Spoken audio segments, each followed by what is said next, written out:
think we're good to go. Jason, whenever you're ready, let me know when to start. All right, go for it. Okay. Good afternoon, everyone. My name is Felix Shivich, and I will be your moderator for today's webinar. First and foremost, I'd like to thank our generous sponsor for this, who was extremely grateful for helping us put together this presentation. Welcome to the first in a series of 4 webinars focusing on Bitcoin and digital currency regulation.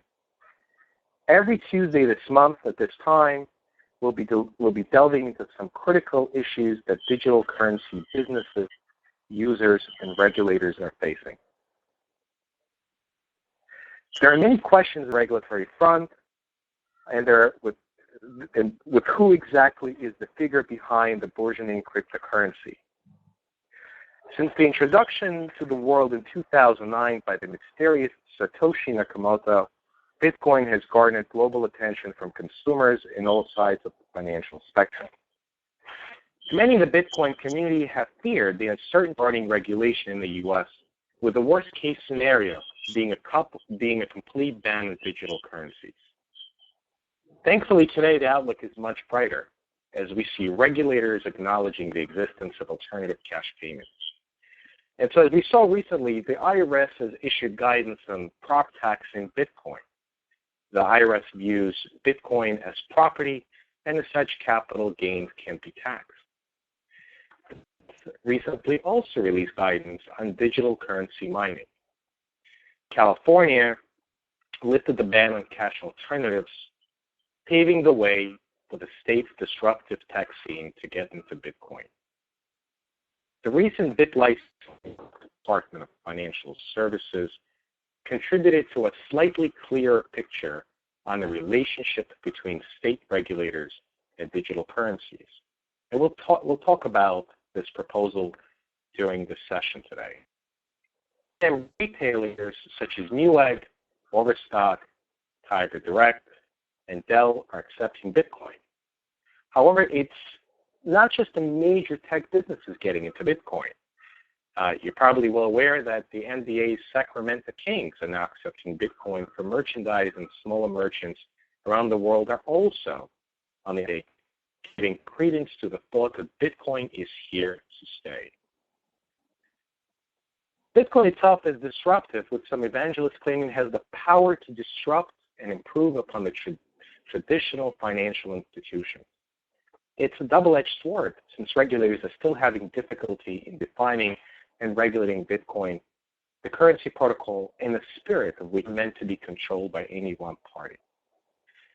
Today, we'll be focusing on the challenges of regulation, of regulating Bitcoin, defining the legality behind Bitcoin and the related digital cryptocurrency. We will discuss which governmental bodies have jurisdictions over this product and how the legal compliance has affected the exchange and the trading of Bitcoin. So thank you for tuning in today, and I'd like to introduce a distinguished panel. First, we have with us Professor Houman Shadab. Professor Shadab is a professor at New York Law School. He's the co-director of the school's Center for Business and Financial Law. Professor Shadab is the editor of the Journal of Taxation and Regulation of Financial Institutions. He testified before Congress on the compensation of public company executives, reverse mortgage securitization, and the role of hedge funds in the financial crisis. And we hope he can provide us with a very unique perspective on the thinking process behind the regulators. Next, we have Carolyn Cleese. Carol is a co-chair of Global Payments Practice Group and a member of the Financial Services and Banking Practice at Manatt, Phelps and Phillips, based in Washington, D.C. Carol is an expert in federal and state regulation of banks and financial institutions. She recently testified in the New York Division of Finance Bitcoin hearings earlier this year. And finally, we also have Tim Byun. Tim is the Chief Compliance Officer at the leading Bitcoin payment service provider, BitPay, was a sponsor today. He previously led Visa's anti-money laundering efforts on the network side and was the head of Visa's Credit Settlement Risk Division. He also served at the Federal Reserve Bank of San Francisco and the Federal Deposit Insurance Corporation. Just a little housekeeping matter. We will take questions at the end of the presentation and look forward to your participation here today. So let me start off talking to the panel about Bitcoin. What is really Bitcoin? What's the legal anatomy behind Bitcoin? And what type of product is it really? I'd like to open this up to the panel. Well, I think I'll jump in here and start by saying that Bitcoin is essentially an algorithm that can be downloaded on anyone's computer, although that in and of itself has become a much more complicated issue that I know we'll talk about further in the presentation. The Bitcoin has become both a currency and also served as a protocol that is underlying the transfer of value and information across what we call a distributed network, where the different computers that different participants in this network are processing the information and verifying the transactional activity as it occurs. I'd certainly invite our other panelists to take a bit deeper dive on that issue if they would like. Sure, this is Tim Dion. I would like to add that in addition to Carol clarifying that it's a protocol, a currency, it's also a payment system network. And BitPay, the company that I work for, is a merchant processor that helps to facilitate a payment system whereby merchants can accept Bitcoins as payments. And therefore, as a payment system, I think it has tremendous opportunities, although it's very small at this time. That is a real potential that we see. But the Bitcoin ecosystem has many other entrepreneurs and players that are producing services that can build off of the Bitcoin protocol, which is similar, or an analogy is like the internet, where you have service providers building off the internet. Yeah, and hi, this is Uman Shadab. Just to go from those points, Bitcoin is, in a sense, everything to everybody. And so once you start doing things that come within a regulated jurisdiction, they're going to view you as sort of part of their jurisdiction. So to the extent it's used to transfer values and money, it's going to be regulated by the Treasury Department and the Financial Crimes Enforcement Network. To the extent it's used to make investments, then the Securities and Exchange Commission is going to want to regulate it.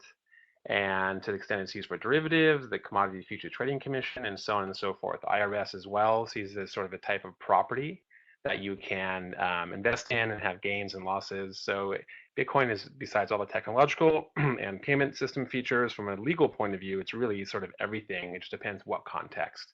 And I think we'll get into those separate contexts later to see how different regulators and agencies look at it from their perspective.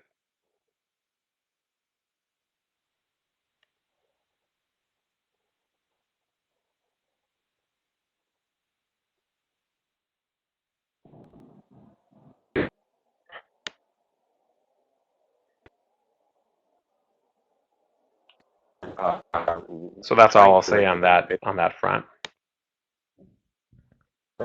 I mean, are we looking at state regulators, federal regulators, looking to regulate cryptocurrencies? Who really is intending to insert jurisdiction over the trading or the exchange of cryptocurrencies? Well, that's an excellent. Karen, would you like to take this one? Yes, and it's an excellent question, because I think it's a land grab to a certain extent right now. That I think every agency that is in and around the movement of money, or the movement of data is looking very closely at what their role is in regulating this new thing that has certainly captured the imagination of many people. We had expectedly a number of early entries into this great race with the banking agencies and the regulators of money transmitters. There is a little bit of history here, and if we take a step back in time to 2007, the Department of Justice made its first move against a digital currency. It wasn't a cryptocurrency, but it was a digital currency. What it was trying to do in the context of an indictment against the eGold system, that's E-GOLD, is to try to create a regulatory framework around this emerging area of digital currencies. And at that time, it declared that particular type of system to be both a money transmitter under state laws and a money service business under the federal law, the Bank Secrecy Act, administered by the Financial Crimes Enforcement Network, also known as FinCEN. So that was the first real entry of regulators or a regulatory framework into the area of digital currency. 5 years later, 5 years after the full prosecution of eGold, FinCEN comes out with its now, I guess in some circles, infamous opinion or guidance to essentially affirm what the Department of Justice said back in 2008, that if you have a digital currency, that it is a money service business under the federal law. So we've had now state money transmitter regulators who've been asked on a number of occasions the question about whether a particular digital currency or digital currency model, including Bitcoin and other cryptocurrencies, constitutes money transmission activity. If the answer is yes, then a state license, money transmitter license, is required. We have 50 different states. We have 50 states, plus we have Puerto Rico and other U.S. territories and possessions that do regulate this kind of activity. 4 states more or less sit on the sideline, but that still leaves us with 46 other states. Now, interestingly enough, New York has stepped out and has taken a little bit different approach, and I know we're going to talk about that more later, but I just wanted to paint a picture of what was happening at the state level. Again, this is going to be very fact-specific as to how the particular model is or is not regulated under state law. Some of the guidance we've been given is if it's a centralized system or a decentralized system, meaning is there somebody really in control of the system that we're working with, or is it decentralized like Bitcoin? So again, that's the state money transmitter piece. As I said, FinCEN, the Financial Crimes Enforcement Network, has made a determination that at least some aspects of cryptocurrencies, digital currencies, virtual currencies, as they refer to it, are subject to the Federal Bank Secrecy Act, which requires certain record keeping and reporting requirements, as well as entities to register as money service businesses and adopt anti-money laundering compliance programs. Then this is where things get a lot murkier, confusing, and it depends upon who's involved in what kind of way, that the bank regulators have stepped in and through informal means have conveyed their feelings with respect to cryptocurrencies in particular, and the role that banking organizations can have. So I would say that is more in a informal capacity. We've also had the state banking departments, as well as the Securities and Exchange Commission and certain other regulators who have issued essentially consumer protection warnings or consumer beware type warnings to consumers. You have the SEC that's looking when it's the Bitcoin is being considered as as a security being issued and form of the security. The SEC is considering certain issues, as well as the Commodities and Futures Commission, when we talk about derivative products that may be built around Bitcoin.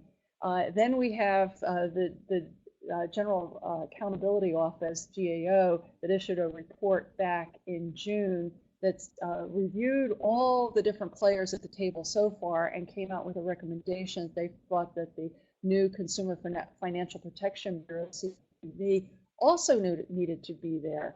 I'm not sure we've seen the Federal Trade Commission weigh in yet, but there are certainly a number of reasons why we could expect them to be coming to the table as well.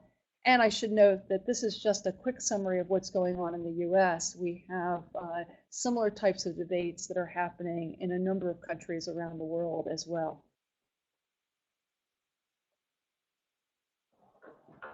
So I'll turn it back over. Sure. Hi, Tim, hi, this is Professor Human. The Securities and Exchange Commission has certainly already moved and brought a suit against someone that was conducting a Bitcoin. Tim, Professor Yeah, this is Human, and the Securities and Exchange Commission has already brought a suit against somebody that in Texas that was running a Bitcoin Ponzi scheme. And even though it was the securities were issued and denominated in Bitcoin, it didn't matter for the SEC. So for their purposes, even if it's not in dollars or any fiat currency, if it looks and sounds like a security, even if you issue it in dog biscuits or issue it in Bitcoins, they're going to assert jurisdiction, and they certainly did there.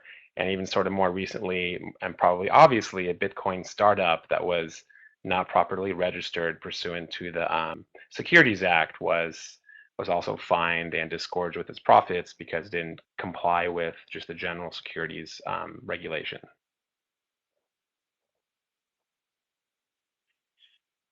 Human, what do you believe are the key regulatory and legal concerns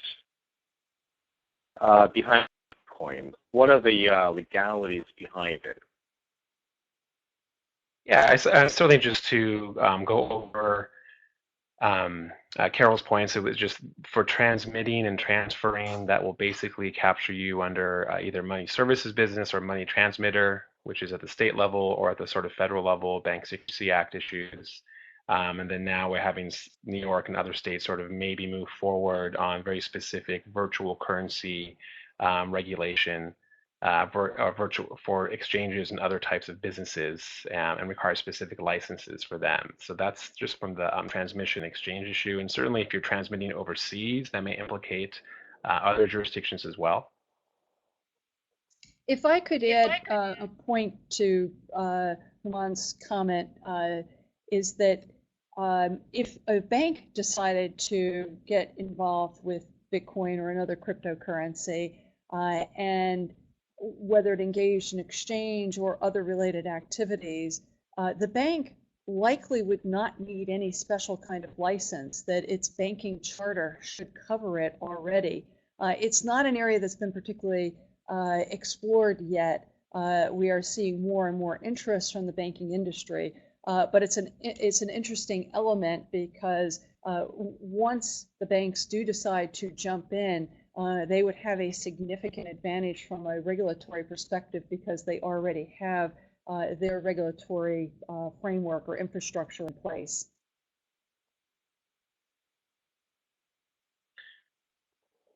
Yeah, that's definitely a very good point.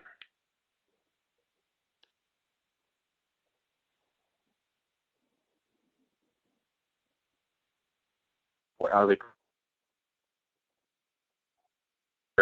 And if so, what are the challenges that some of these banks might be facing in establishing depository accounts? I think there's another question with respect to how BitPay is operating, what types of issues that BitPay encounters in its day-to-day operations. I think that, Tim, we understand BitPay to be operating as a payment processor, a payment processor, a Bitcoin processor. Could you give us a little bit more detail on how you see the regulatory world as it applies to BitPay? Of course, and maybe I I had nothing to add in terms of your comments right before, but I would like to just clarify that there are regulations already out there, and what our authorities are doing is not regulating Bitcoin itself, but the activities surrounding Bitcoin, whether it's transmission, whether it's buying and selling, whether it's exchanging. And then now for BitPay specifically, as I mentioned, we are a merchant processor. And therefore, when we established our operations in 2011 of May, we took a look at the regulatory framework out there. And we are very cognizant to money transmission rules that are in place. Specific to federal laws, I think we all need to look at FinCEN's 2013 virtual currency guidance, which builds upon their money service business regulations. Specific to BitPay, we operate under an explicit exemption that exempts merchant processors from being registered as an MSB, as long as we are facilitating the clearing, processing, and settlement of payments for goods and services that exclude, obviously, money transmission.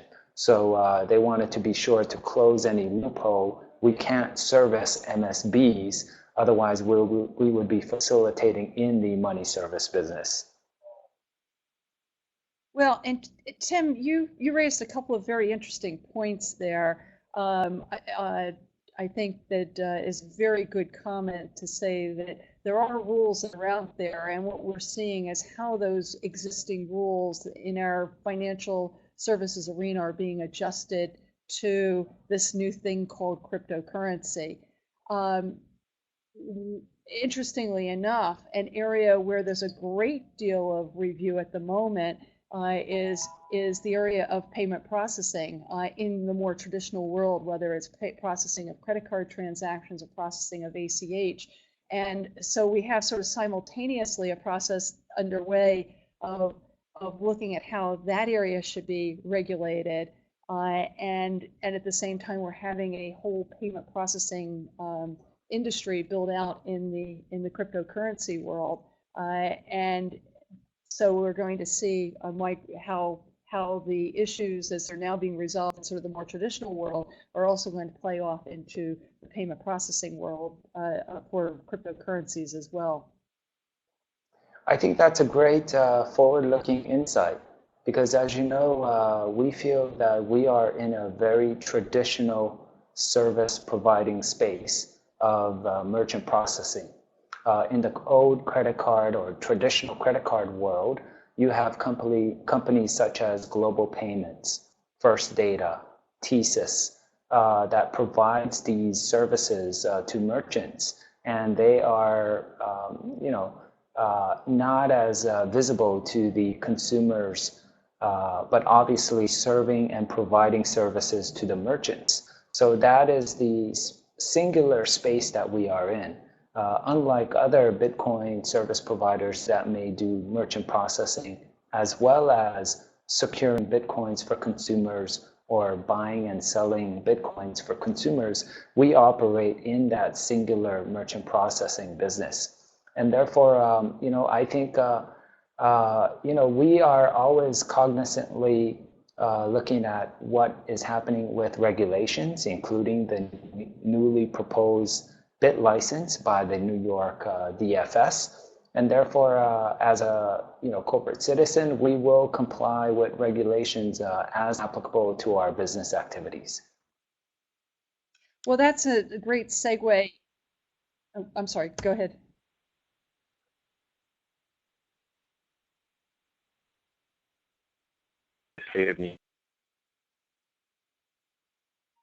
Maybe Tim and Carol, you could chime in.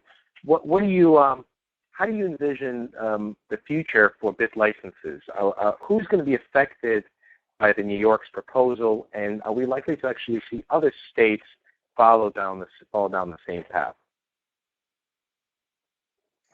So based on the proposed regulations that were issued on the 23rd of July, it will affect a wide range of players, whether Bitcoin exchangers, whether it's the anyone facilitating in buying and selling, whether for consumers or for even investments, as well as what we're forgetting, the population of New York, including the New York consumers.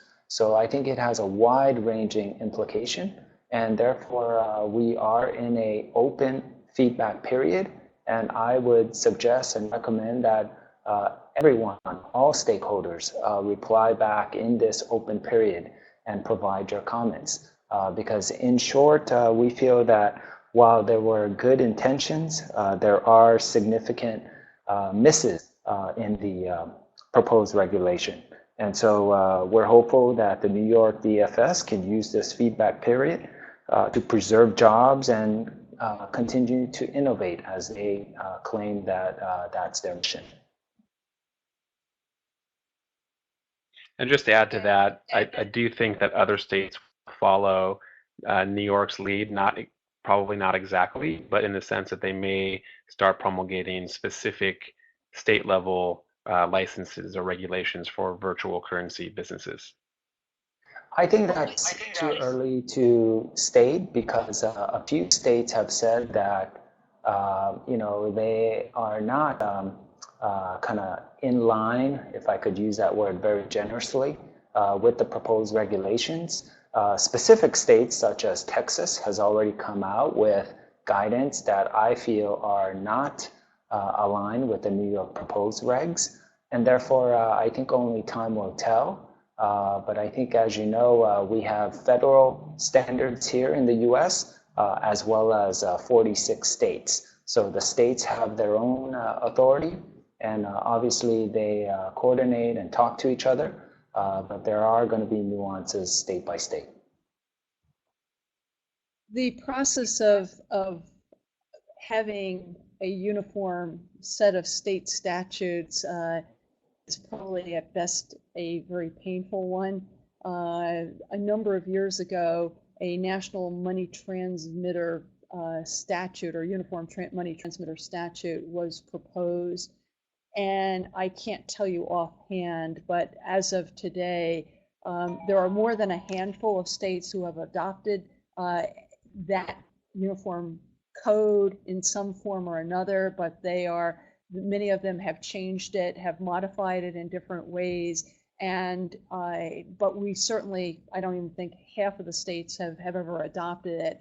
To see something like the New York proposal move nationwide, I think it will influence the way a number of states are looking at the issues, but I don't think we're going to see wholesale adoption for a couple of reasons, not the least of which is that not every state has as broad a mandate as the New York DFS does to come up with really a new regulatory scheme for the world of digital currencies. So what we're going to find in most states will be much like we've already seen in Texas and in Kansas and in a few other states, is taking what's on the books and trying to modify it, to shape it, it's sort of in some ways squeezing maybe a size 10 foot into a size 6 shoe, or maybe putting a left foot into a right shoe. It's going to be a painful process. There are certain concepts under the existing money transmitter statutes that don't quite work, which is one of the things that New York has gone above and beyond state statutes across the board in the money transmitter area to really adopt a sort of best practices for conducting really not just, I think, digital currency businesses, virtual currency businesses, but also ultimately money transmission businesses. It's specified in a way that no other state has to date, rules regarding consumer protection, advertising and marketing, as well as some interesting provisions on the anti-money laundering front as well. I'd also like to add that one issue that people often lose sight of is that even if the Bank Secrecy Act, the FinCEN rules and interpretations don't necessarily apply in a certain way to a certain type of business venture in the virtual currency world, don't forget that there's also the federal money laundering statutes that are in place. And those federal money laundering statutes essentially prohibit any person from being engaged in an activity that would facilitate money laundering. And it catches not just actually engaging in the act of money laundering, but also aiding and abetting or being willfully blind to it. And this is a point that gets missed often in trying to decide, well, do I need to have an AML compliance program or not? It's very important for organizations to think through very carefully what their risks are for being used and abused for money laundering, and to act upon that in employing and deploying best practices. So I'll turn it back.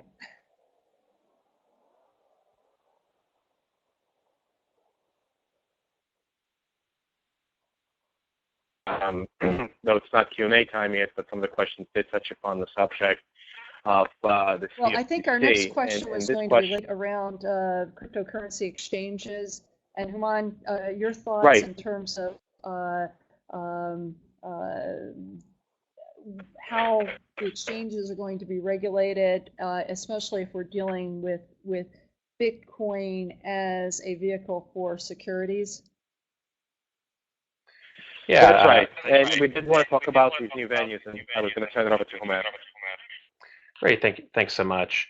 Yeah, so in terms of securities, I don't think Bitcoin it will be ever classified itself as a security. I don't think the SEC would take a position, but certainly any type of quote investment contract to invest in or maybe speculate in Bitcoin would be considered a security, and generally speaking, fully subject to the securities laws, whether it's in the form of an exchange-traded fund, like the Winklevoss twins are getting approval for, or in the form of perhaps a trust that issues securities, bonds or equity, whatever it is. Those vehicles to invest in Bitcoin themselves would be considered securities. So from this SEC standpoint, I think that's pretty straightforward. That's the position they took also in the Shavers litigation in Texas. From other derivatives point of view, I think, of course, and the big remaining outstanding issue is how exactly are Bitcoin derivatives contracts, of which there's various types out there in the marketplace right now, how will they be regulated under the commodities laws by the CFTC? So generally speaking, there's no reason to believe that Bitcoin would not be a commodity, at least sort of off the record. CFTC commissioners have taken that position. So the question is, will the contract be viewed as a regulated, let's say, futures or swaps contract, or a less or unregulated forward contract? And that is generally very facts and circumstantial. But the basic idea is that futures contracts are highly standardized. They must trade on exchanges, and those futures exchanges are also highly regulated, subject to core principles, consumer protection, capital margin requirements, and so forth. Or maybe with a contract, with a Bitcoin derivatives contract, would it be structured as something like a forward contract? And usually that is something that's much less standardized, not fungible, not traded in any secondary market really capacity, not traded in a platform that itself takes on counterparty risk and so forth. And typically also results in, or is intended to result in, physical or actual delivery of the commodity.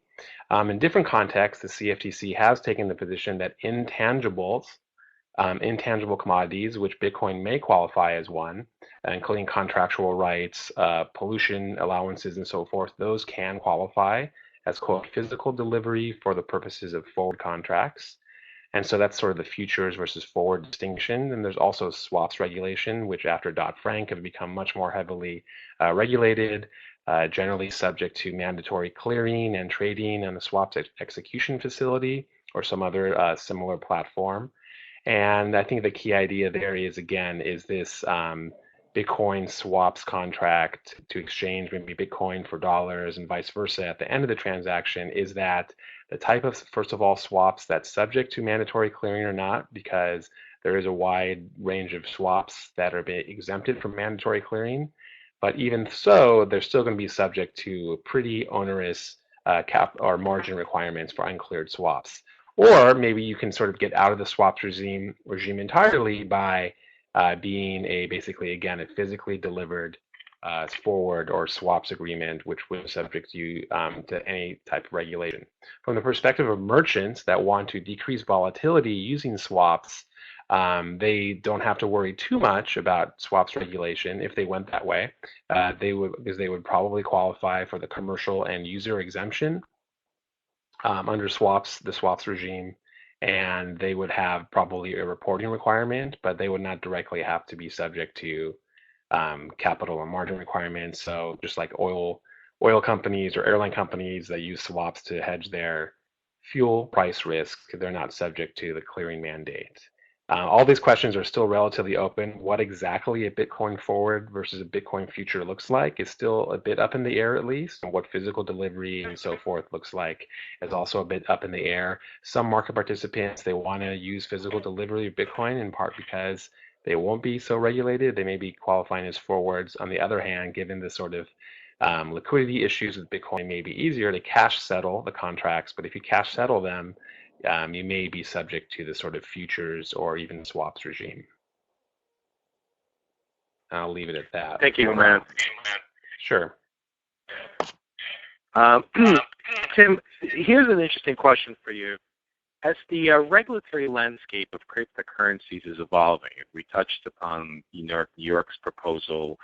We talked about various federal and state regulators attempting to assert jurisdiction over Bitcoin and cryptocurrency environment.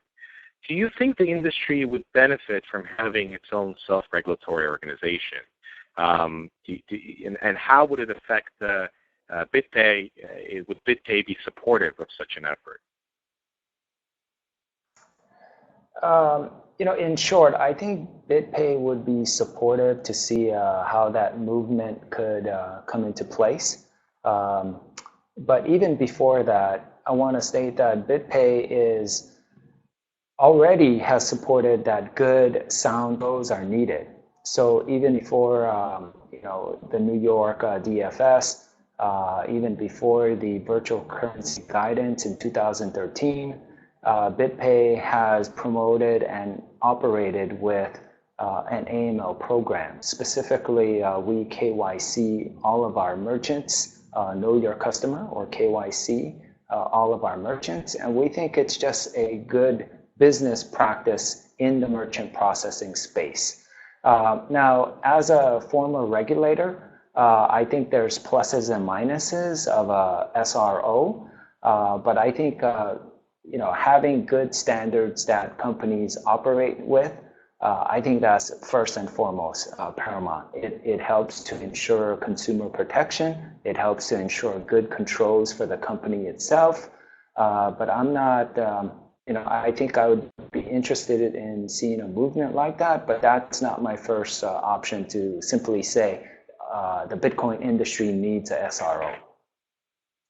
And if I could jump in here and note that there is an organization that is attempting to step forward in this way called the Digital Assets Transaction Authority, which is being designed as an SRO. Major issue at this point, I think, for the industry as a whole is that many of the companies are very young. Many of the companies some have been very fortunate in getting financing. Others are struggling to get financing, and quite honestly, the last thing venture capitalists want to do is invest money into legal and regulatory type issues, because the goal is to build out the technology as quickly as possible. So I think that the challenge is whether an SRO can be shaped fast enough to be able to come forward and assert a leadership role with respect to best best regulatory practices. It's clear based on a data event that was held in Washington a few months ago, the federal regulators, and I think to a large extent the state regulators, also very much welcome this type of an initiative. Yeah, I agree, Carol. And just to clarify, I would love to see a Bitcoin organization that promotes good standards, work with the ecosystem players, and even be a liaison and work closely with the regulators that are already out there capturing kind of the virtual currency activities. And therefore, that's why I'm kind of shy to say that we need a SRO for our Bitcoin community. I firmly believe we need good standards that we should all abide by and operate with. But I think I'm not convinced that we need a SRO currently when we already have regulations out there that we need to adhere, and we need to obviously operate and practice good standards to serve our consumers and merchants and ecosystem stakeholders.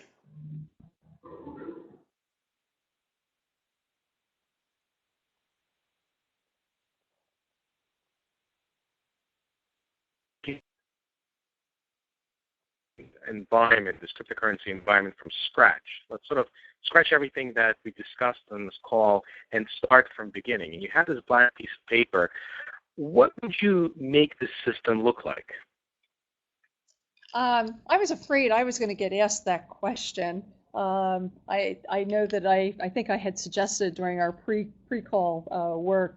The problem I have is that it's very difficult to start with a blank piece of paper because we do have a well-developed system of laws and regulations in the US. They may not be perfect, but they're still pretty well developed, and we've got the infrastructure. And I quite honestly have spent most of my career working with that kind of infrastructure and trying to help it evolve in the light of new products and services. Having said that, I think that this process, we've got a number of questions to look at, and one is obviously is the world of cryptocurrency, or are the world of cryptocurrencies going to be in fact currencies, or are we going to be dealing with the protocol? So I think that's the first, as a protocol. So that's our first dividing line, is what is it are we seeking to regulate here? Is it a flow of information, or is it actually a methodology, a payment system for movement of value? From there, again, I'm not sure we can operate totally in isolation. It's clear that consumer protection issues are going to be very important. And with consumer protection issues, we have issues of disclosure. We have issues of making sure that the consumers get appropriate disclosure, but we also have issues related to how do you protect the value that the consumer has in a particular system. We don't necessarily protect consumers from going out and getting acquiring interest in sovereign currencies, some that may not be regarded quite as safe as the US dollar. So should we be regulating cryptocurrencies in the same way? I'd love to hear the views of the other panelists on this point. You know, this is a fascinating question. And I'm not sure, you know, I joined the cryptocurrency space a little late. First, very interested in January 2013, so already even then 4 years out. But I think what I tell my friends and my colleagues is that we can't forget that Bitcoin is a digital asset that is being used like a currency. And therefore, I think we need to be very careful when, especially for regulatory purposes, we say that Bitcoin is money. And in fact, when you read the New York DFS, they characterize virtual currency as a digital unit. So I think even they realize that it's a digital unit or a digital asset that has a market value, that has utility. And I would like to see that innovation with the digital unit continue to blossom. And that's going to ride on the Bitcoin protocol and the Bitcoin network. But we need to keep in mind that it's a digital unit, and therefore what type of regulation should be most fitting. And I think that's why the New York DFS proposed regulations, I feel, is a little overreaching and extremely burdensome, especially for small startups or even single man or women entrepreneur shops. So I think that needs to be kept in mind, and hopefully the DFS will review all comments and make adjustments as necessary. Yeah, and for my opinion on what I would do if there was a blank slate, certainly there's a sort of academic historical debate about why there's so many financial regulators in the US compared to, let's say, other countries, and if that's a good thing or a bad thing. And I think Bitcoin, because it's so multifaceted, and because it probably will become even more multifaceted in the future as applications develop on the blockchain, will even push this sort of structure of our regulatory system even further. So, I mean, it could make sense in theory, going back to scratch, to have maybe one universal exemption from general rules that apply to fiat currencies and others and physical goods and so forth, and create a separate regulatory regime just for cryptocurrencies in recognition of the fact that they are unique in ways that we've discussed. So that's maybe one way to approach that. I don't sort of see that happening. I just see sort of piecemeal adaptation, piecemeal application of different jurisdictions to Bitcoin, as is going on right now. Maybe something else I think I would like to see is maybe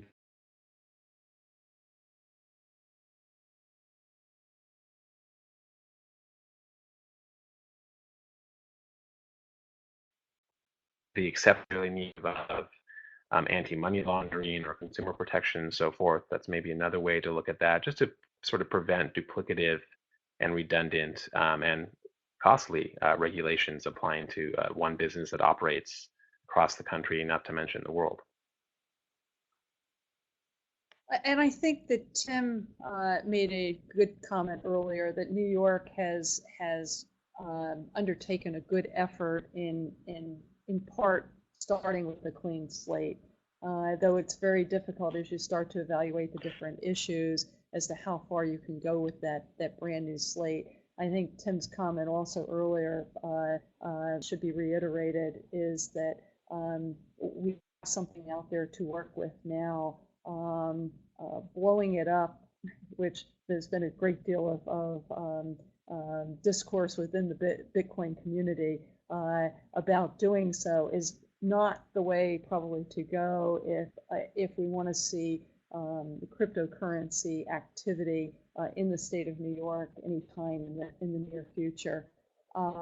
So working with it, working to massage it and correct it and bring it to a point that it's workable for all parties is critical. And I don't know whether 45 days is going to be enough to do that in, but this is the current challenge that's out there, and I think it's one that is important for the community to react to in a positive form and not a negative form, because it's not going to go away.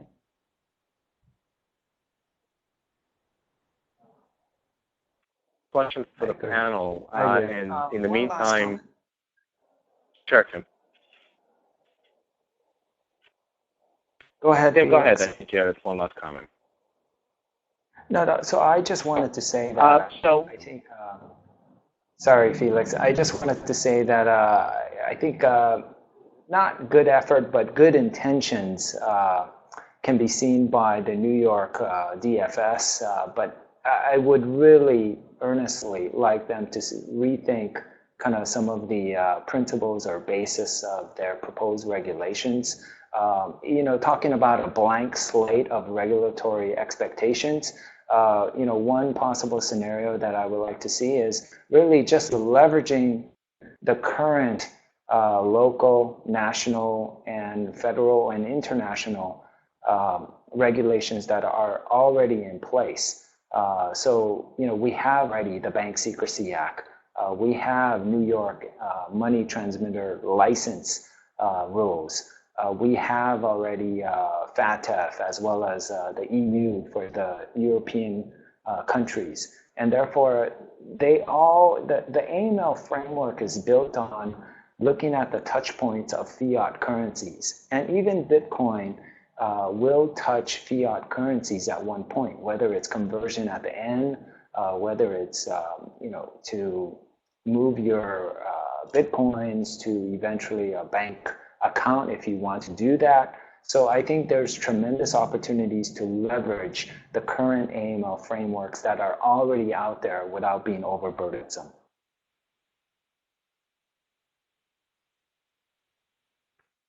A bit of a delay, a bit of a lag for some reason with the software, so my apologies for that.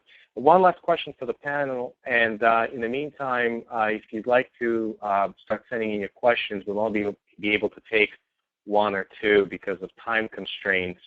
But the last question for the panel is, what regulatory challenges, what changes do we foresee for the remainder of 2014? Are we going to see, any other states propose bit licenses, registration requirements? Is anything major going to happen for the remainder of 2014?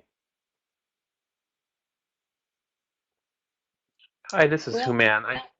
I think that we may see the CFTC just maybe clarify its stances and may also bring enforcement actions against some of the exchanges or platforms that seem to be operating without being registered and in compliance with the Commodities Exchange Act. Well, I would like to also add. There are a number of companies. Sorry, go ahead, Carol. Oh, I'm sorry. I know, Human, that there are a number of companies that are the technology, building out platforms to be able to do securities transactions. I think it's been well publicized, the desire of Overstock to actually put its own securities out over the blockchain. Do you also see similar activity on the part of the SEC with respect to securities exchanges? I have not seen that by the SEC. Now, it seems like, except for the few actions that have been brought, I don't think anyone is doing anything in a way that's not in accordance sort of with the rules. In other words, the Winklevoss ETF, for example, is going through the regular rigmarole of getting registered and so forth. I would like to also add that while the states have their own full authority to pass laws and to enact regulations, there is a body that collaborates with each other called the CSBS, Conference of State Bank Supervisors. And, they under authority cannot issue laws for all states or for another state, but they do come together and talk about issues such as,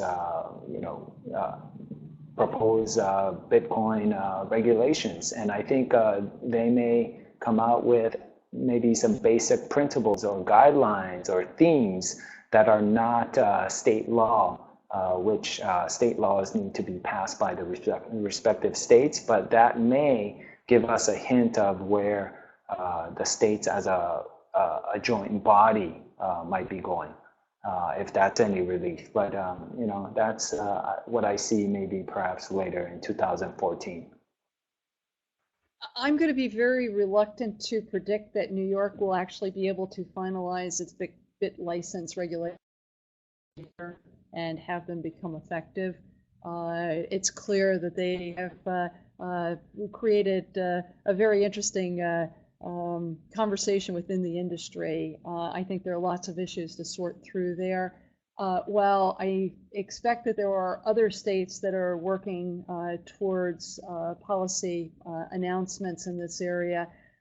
It's likely that at least some of them will pull back and take notice of what's going on in New York. I think the only type of actions we're going to see between now and the end of the year, if we see anything at the state level, will be in the form of regulatory pronouncements. Most state legislatures are done for the year. Some of them won't even be back in session next year. So we're not likely to see much in the way of statutory changes occur, at least in most of the states.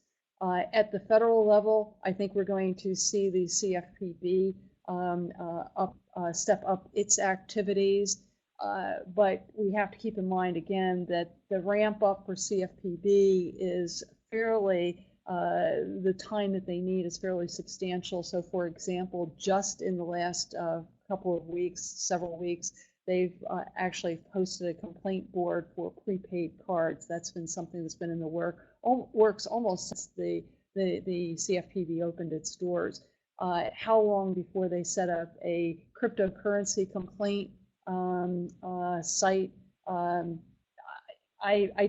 not sure we'll see that before the end of the year either. I don't think we're going to see much on Capitol Hill.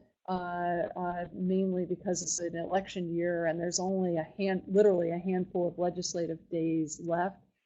We will see the results of the GAO report presented before at least one congressional committee. And we may see some hearings, but we're not likely to see any proactive legislation. And then I think we just stay tuned and see what happens in other countries. Russia, there's an article out today on CoinDesk or Crypto News saying that the Russian government is writing a bill to ban Bitcoin in Russia. Thank you, panelists. Now we're going to turn over to a brief Q&A session. A few questions have come in.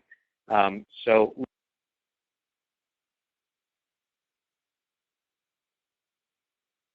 there's a few questions asked about the New York bit license regs, and one particular question is the audience wants to know what are some of the operational changes the proposed New York bit license regs, as currently drafted in the proposed form, have on companies like BitPay, for instance? Well, Tim, do you want to respond to that with respect to BitPay? I can respond to sort of more generally some of the changes that will need to be made.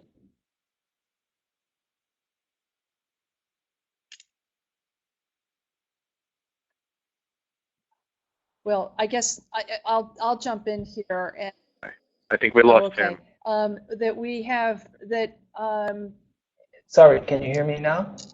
That first of all, companies are going to have to be capitalized at a prescribed level to be able to even get a license. So it is going to put pressure, as Tim said earlier, on the smaller, less capitalized, younger companies in this space. They will have to have a designated anti-money laundering compliance officer. They're going to need to have a designated cybersecurity officer. I'm not sure that role can reside in one person. I think that I would probably say that it's fairly clear that they have that it will have to be different people with different sets of skills. There is a lot of things that are going to have to be put into place. You're going to have a complaint process. You're going to be a company subject to the regulations will have to make sure that all of their advertising and marketing materials are scrubbed down appropriately, which again, quite honestly, has been emerging practices across the financial services community in light of the work that CFPB has been doing. but you have business continuity and disaster recovery programs that are going to have to be put into place to the extent that organizations may, again, for younger companies, this is more of an issue, haven't put into place yet their books and records. They are going to need to do that. They're going to become subject to examination on a regular basis by the regulator.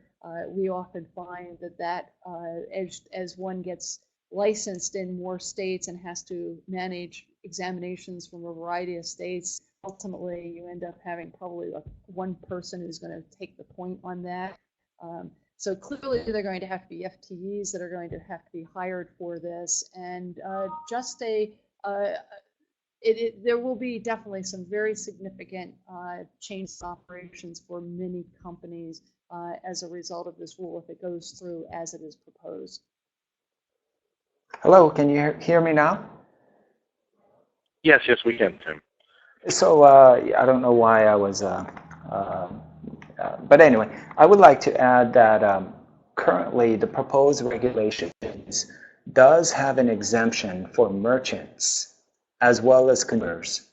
However, the same exemption that's in the money service business regulations of the FinCEN at the federal level is not in the New York proposed regs.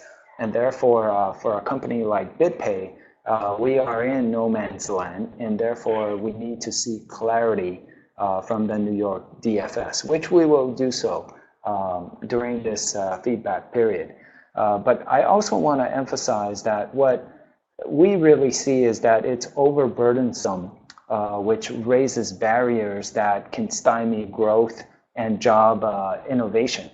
And so, we would like to see that the final rules create a more level playing field for all players, as it currently is unfavorable to New Yorkers as well as to the Bitcoin community that is represented by entrepreneurs and very small companies. The list of requirements that Carol just read, it's costly for all Bitcoin ecosystem players, including the most well-funded. AML costs are very significant. Banks spend $100 million just to run an AML program. So I think we are all affected, and therefore we all need to provide comments on this. And then lastly, I want to say that we hope that the current existing AML frameworks and regulations out there, whether local, national, or international, can be leveraged upon. And that way it'll be more seamless and less burdensome to all ecosystem players. And so that's kind of my comments on that.